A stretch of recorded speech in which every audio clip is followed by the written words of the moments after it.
Hi everyone. So this week for social studies, we're going to be learning about the Titanic, and we're going to be reading this book called I Survived the Sinking of the Titanic, 1912. So I'm going to read you a chapter, and then you're going to answer the questions that are attached. So first we're going to read chapter 1.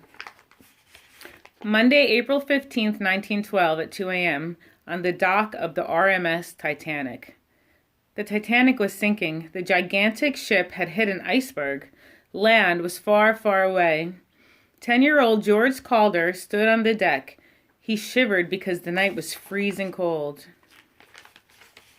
And because he was scared, more scared than he'd ever been, more scared than when Papa swore that he'd send George to an army school far from everything and everyone.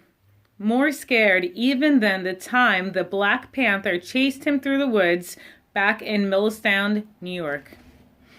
The deck of the Titanic was packed with people. Some were running and shouting, "Help us! Take my baby! Jump!" Some just plain screamed. Children cried. A gunshot exploded across the deck, but George didn't move. Just hold on, he told himself, gripping to the rail, like maybe he could hold up the ship. He couldn't look down at the black water. He kept his eyes on the sky. He had never seen so many tears. Papa said that Mama watched over him from heaven.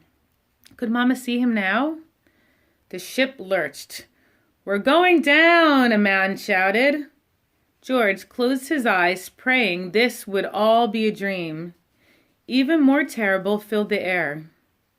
Glass shattering, furniture crashing, more screams and cries, a bellowing sound like a gigantic beast was dying a terrible death.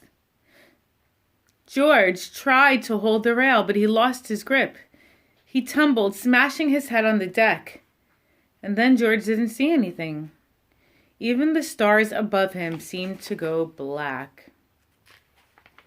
That's the end of chapter 1. Okay, to be continued.